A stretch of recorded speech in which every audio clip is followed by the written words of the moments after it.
Assalamualaikum warahmatullahi wabarakatuh. Saya Rizky Fazar, mahasiswa Universitas Muhammadiyah Jember, Fakultas Pertanian, Program Studi Agribisnis. Nah, di sini saya akan menjelaskan tentang resume webinar AgriTalk 2020. Webinar AgriTalk seri 1 dengan tema Pembangunan Pertanian Era New Normal, menjaga eksistensi untuk kesejahteraan petani dan konsumen. Dengan pembicara Profesor Dr. Insinyur Bustanul Arifin. Yang kedua, Insinyur Hadi Sulistyo, MM. Yang ketiga, Dr. Insinyur Evita Soliha Hani, MP. Yang keempat, Endang Rahman Hakim. Dengan pembahas Profesor Dr. Insinyur Rudi Wibowo, MS. Pertanian New Normal untuk kesejahteraan petani dan konsumen. Rudi Wibowo, Pasca Sarjana UNED, webinar Rabu 20 Mei 2020. Dampak pandemi COVID-19 tidak hanya menimbulkan risiko bagi sektor pertanian melalui disrupsi rantai pasokan, perdagangan, dan pemrosesan, tapi juga mempengaruhi permintaan akhir. Pemicu utamanya adalah kontraksi perekonomian makro dengan melambatnya pertumbuhan ekonomi yang akan menurunkan daya beli konsumen dan dapat membahayakan akses ke jaring pengaman. Nah, yang pertama, pertanian kita saat ini terutama pertanian pangan pokok relatif dengan faktor-faktor produksi yang intensif. Meskipun sangat bervariasi, biaya faktor produksi yang berubah tentu akan sangat mempengaruhi intensitas dan produktivitasnya. Yang kedua, perubahan terjadi bisa berasal dari banyak sebab, misalnya gangguan dan sumbatan transportasi, tidak lancarnya kredit untuk pertanian, biaya modal, suku bunga, nilai tukar. Semua perubahan dapat mengakibatkan mahalnya faktor-faktor produksi pertanian. Yang ketiga, adanya gangguan rantai pasok faktor produksi. Yang keempat, meskipun tenaga kerja di sektor produksi atau usaha tani petani tidak terpengaruh langsung, akan tetapi kesehatan petani menjadi bagian yang harus diperhatikan agar produktivitas kerja tidak menurun. Penjualan produk di e-commerce melesat.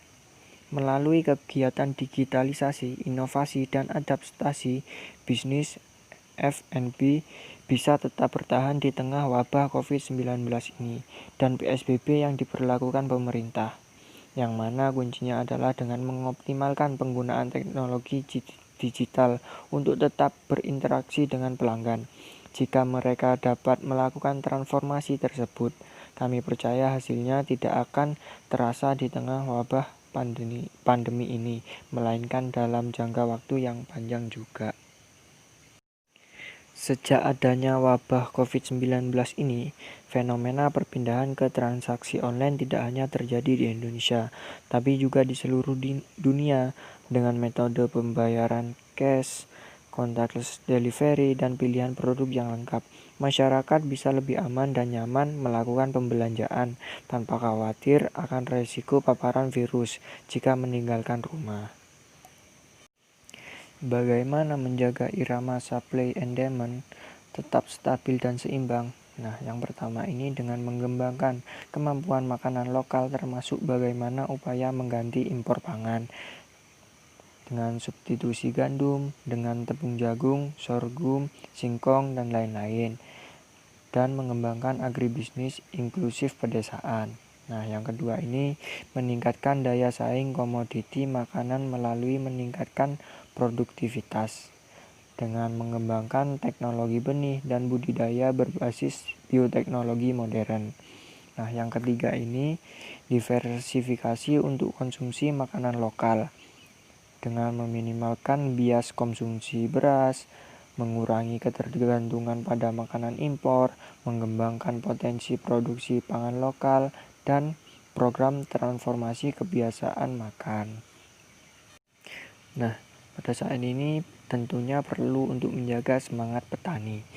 Yang pertama itu dengan mengurangi kerentanan petani akibat COVID-19, baik terkait aspek kesehatan, pengetahuan terkait COVID-19, produksi maupun ekonomi, dan membantu melonggarkan disrupsi distribusi hasil-hasil produksi petani. Pemerintah harus hadir dalam aspek distribusi produk dan pelayanan saprotan, revitalisasikan kelompok, memanfaatkan medsos, kembangkan solidaritas sosial di antara pelaku ekonomi pertanian. Menurut Profesor Dr. Bustanul Arifin, perekonomian Indonesia mulai melambat. Perekonomian Indonesia pada kuartal 1 2020 hanya 2,97%, padahal PSBB baru diterapkan April 2020. Pertumbuhan akan lebih rendah pada kuartal 2 2020. Pertumbuhan pertanian rendah 0,02%, perdagangan 1,60%, konstruksi 2,90%, dan pertambangan 0,43%, berdampak bagi kinerja perekonomian. Pangsa pertanian telah mengecil 12,84%, industri kecil 19,98%, sektor jasa tumbuh, keuangan asuransi 10,67%, informasi dan komunikasi 9,81%. Transformasi struktural perekonomian masih belum mulus. Penggunaan teknologi modern dan peningkatan nilai tambah pertanian perlu menjadi norma baru pasca pandemi COVID-19. Kebijakan pertanian terkait penanganan pandemi COVID-19 bagi pelaku sektor pertanian. Upaya mitigasi dampak COVID-19. Pertama, dukungan kebijakan logistik dan rantai pasok pangan dengan melibatkan sejumlah BUMN atau BUMD pangan, koperasi, dan swasta. Kedua, perluas akses petani pada jaringan pemasaran daring dengan melibatkan koperasi dan BUMDes. Ketiga, dukungan stimulus ekonomi khusus untuk pertanian dan pedesaan sebagai kebijakan afirmatif, pelindungan petani dan desa sebagai basis produksi pangan. Keempat, dukungan perlindungan dan jaring pengaman sosial bagi kesejahteraan petani di masa pandemi COVID-19. Strategi penguatan pembangunan pertanian berkelanjutan. Yang pertama, meningkatkan ketersediaan pangan melalui peningkatan produksi dan penganekaragaman produksi pangan. Yang kedua, meningkatkan akses pangan masyarakat terhadap kecukupan pangan.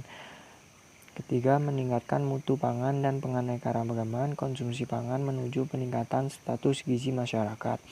Mengembangkan bisnis pangan segar dan olahan. Akselerasi pola pertanian presisi berbasis teknologi 4.0.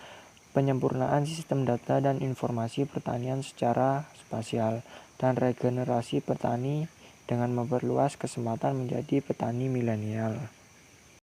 Mungkin itu saja yang dapat saya sampaikan. Kurang lebihnya mohon maaf. Wassalamualaikum warahmatullahi wabarakatuh.